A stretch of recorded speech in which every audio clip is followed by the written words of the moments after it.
Olá pessoal, este é o canal Teologia Missional. Se você já estava com saudades dos livros aqui em nosso canal, hoje nós estaremos falando sobre mais um, Ética da Autenticidade, do Charles Taylor. Se existe um desafio sempre presente é o de decifrar o nosso tempo. Nenhum livro é capaz de nos apresentar um diagnóstico preciso sobre isso, além das nossas próprias observações, da nossa experiência. No entanto, é claro que contar com livros e autores é sempre precioso. Karl Barth, um grande teólogo do século passado, teria dito que é preciso segurar numa mão a Bíblia, na outra mão o jornal. Com isso, ele estava querendo dizer que é importante para a igreja, para o cristão de modo geral, estar atento ao que acontece à sua volta, estar atento e discernir a cultura, o seu tempo, para compreender esta realidade dentro da qual a igreja é chamada a dar testemunho. Este pequeno livreto do Charles Taylor certamente nos presta um auxílio precioso nesse sentido. Antes de nós entrarmos em seus conteúdos, vamos apresentar um pouco mais sobre este autor. Charles Taylor nasceu no Canadá no ano de 1931 e ele graduou-se em História, Política, Filosofia e Economia por Oxford. Prosseguiu depois com os estudos, também mestrado, doutorado, nessa mesma universidade inglesa.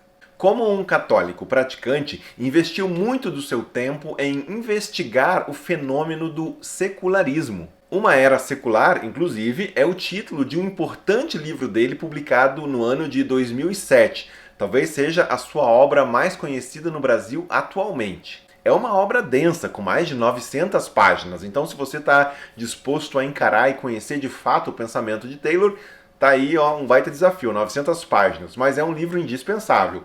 Este livro, Uma Era Secular, foi traduzido para o português em 2010 pela editora Unicinos. Alguns consideram este livro um marco na reflexão sobre as relações entre a fé e a história. Mas, já muito antes disso, Taylor apresentou outras obras ao público. Um deles é o livro Fontes do Self, Construção da Identidade Moderna, que foi traduzido também para o português, lançado aqui no Brasil pela Loyola em 97, mas originalmente é uma publicação de 1989. Como este é um livro publicado bem antes, pode ser que muitos tenham ouvido falar do Taylor a partir desta obra, a partir deste livro. Ainda é possível encontrar uma outra obra dele em português, intitulada Hegel, Sistema, Método e Estrutura. Este livro foi publicado originalmente em 1975, vejam só, é um importante e abrangente estudo da filosofia de Hegel. Mas vamos voltar aqui à Ética da Autenticidade. Este é um livro curto, com apenas 128 páginas. Foi publicado no Brasil pela editora Realizações no ano de 2011. A leitura é agradável, publicado num material de qualidade, muito bem apresentado. Vou abrir aqui no site para vocês poderem acompanhar como a editora apresenta. O preço aparece aqui, mas se você tiver interesse em comprar, é bom ficar de olho, porque a editora sempre faz promoção dos seus livros. Nós temos aqui também uma sinopse que eu vou ler para vocês. Enquanto alguns lamentam o desabamento da cultura ocidental no relativismo e no niilismo, e outros celebram a tendência como um tipo de progresso libertador, Charles Taylor nos convoca a encarar a crise política e moral de nossa época e a tirar o máximo proveito dos desafios da modernidade. Alguns livros da editora são disponibilizados com um recurso aqui embaixo que te permite abrir e ler um trecho da obra, mas infelizmente não é o caso deste livro aqui. Mas eu não vou deixar vocês totalmente frustrados. Vou mostrar aqui o sumário da obra e ela se divide então, o livro se divide então nos seguintes capítulos. Então assim é que a obra está dividida nestes 10 capítulos. Como já dissemos, a obra ela é escrita numa linguagem muito acessível, não se trata de um texto denso, acadêmico, árido, cheio de expressões técnicas. Por outro lado, pode ser que, se você for um leitor mais exigente, vai sentir falta de algumas notas explicativas e definições mais precisas. Taylor ele começa apresentando aquilo que, para ele, seriam os 3 mal-estares da modernidade. Primeiro ele vai falar do individualismo, depois do desencanto do mundo, ou também chamado de a primazia da razão instrumental. Então, vamos primeiro falar um pouquinho destes dois, né? São três mal-estares. O primeiro, o individualismo. Sem deixar de reconhecer o individualismo ou o reconhecimento das liberdades individuais como um avanço importante da modernidade, Taylor refere-se ao individualismo como a perda da capacidade de nos vermos como parte de um todo maior. Quais teriam sido as consequências da perda de referenciais, da descrença na ordem das coisas, do desencantamento do mundo para a vida humana e o seu significado? E então, ao passar para o desencanto do mundo, a perda do sagrado, o distanciamento do mundo com ordem e estrutura definidos, tornou tudo disponível, uma vez que nada, sequer as criaturas, possui mais qualquer significado, tudo estaria sujeito à razão instrumental, ou seja, tudo pode ser utilizado como matéria-prima para os nossos projetos de realização individual. Tudo passaria, então, a ser avaliado por um único critério, o custo-benefício. Até mesmo a vida humana passa a ser tratada por valores tributáveis. Tudo passa a ser um problema técnico. E assim ele chega ao que ele chama do terceiro mal-estar do nosso tempo, que seria uma espécie de consequência das duas anteriores. Consequência para a vida política das pessoas. Aquilo que, por um lado, é celebrado como um avanço importante na sociedade moderna, por outro, gera estruturas tecnológicas que acabam restringindo as escolhas.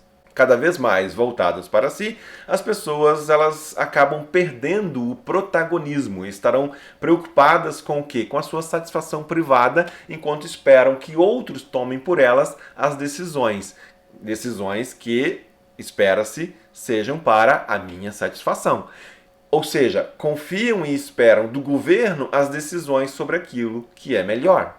E isso vai dar margem ao surgimento e crescimento de um tipo de despotismo moderado, paternalista. O governo, assim, passa a ter a tutela e o direito de controle sobre praticamente tudo.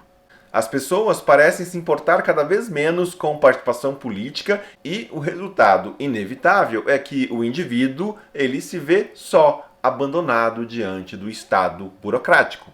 E aí teríamos a famosa bola de neve, cidadão cada vez mais desmotivado, menos participação, mais espaço para o despotismo. Taylor ele faz um alerta a respeito do risco de perdermos nossa liberdade e dignidade como cidadãos, perdermos o controle político sobre o nosso próprio destino. Estaríamos realmente dispostos a confiar todas as nossas escolhas a um tutor estatal? Enfim, o autor trabalha também os medos que estariam presentes em nossa era atual e que muitos sequer estão conscientes dele. Primeiro seria a perda de significado, o segundo a perda de propósito na vida e, finalmente, a perda da liberdade. Estas seriam, então, características da sociedade e cultura que o autor discerne em seu tempo. Embora sejam temas amplamente estudados, expostos e debatidos, Taylor acha que eles acabam sofrendo algum tipo de deturpação. Este autor está longe de defender algum tipo de retorno a uma espécie de passado romântico. Ele também não está defendendo qualquer tipo de conservadorismo reacionário ou o abandono das tecnologias ou da ciência. O que Taylor propõe consiste em admitir que as análises sobre a realidade moderna tratam acertadamente de muitas coisas, porém, nem tudo consiste numa simples busca de equilíbrio entre vantagens e desvantagens. É aí que Taylor dedicará a maior parte desta sua obra em discutir o tema do individualismo e da perda de significado.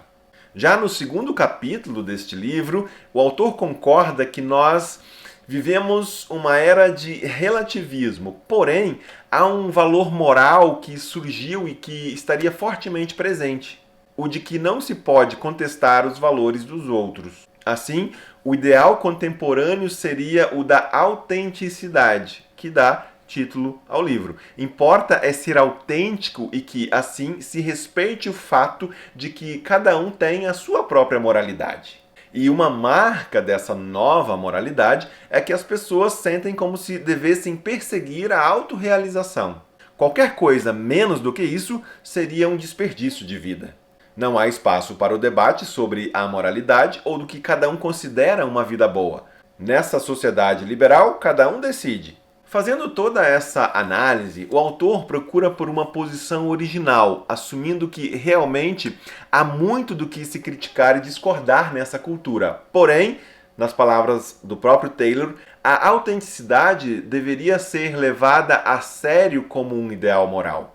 Vejam, se o valor é que o poder de escolha está acima de qualquer outro valor, então algo deve ser dito a este respeito. A autenticidade seria um valor, um ideal válido que pode ser discutido racionalmente na busca por argumentos que possam fazer a diferença. Esta é, portanto, a discussão proposta por Taylor. E assim ele discorre sobre as origens dessa ética da autenticidade, partindo especialmente do século XVIII. Depois procura defender que é sim possível debater e argumentar racionalmente com alguém que vive e defenda uma ética da autenticidade. Um argumento para isso seria a condição humana caracterizada como dialógica. Se você está interessado, eu diria que esta é uma obra bastante sintética, mas que permite uma série de insights muito interessantes.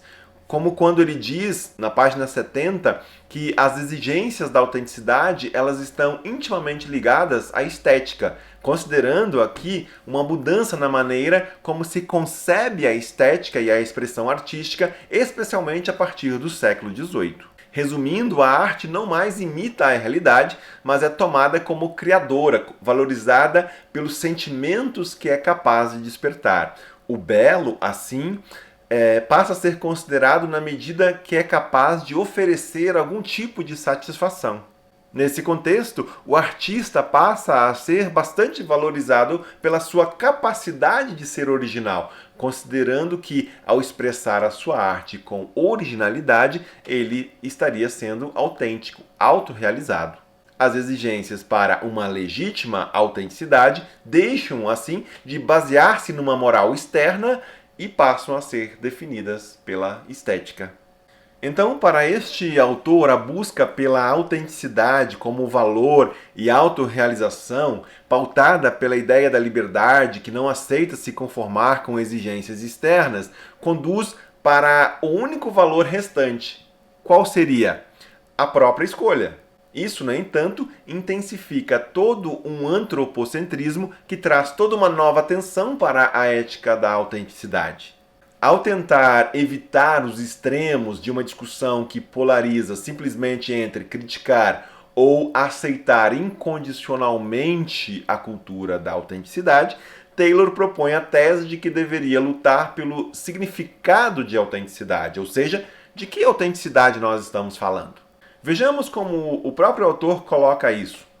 O que deveríamos fazer é lutar pelo significado de autenticidade e, do ponto de vista desenvolvido aqui, tentar persuadir as pessoas de que a autorrealização, muito longe de excluir relacionamentos incondicionais e exigências morais além do self, na verdade as requer de alguma forma.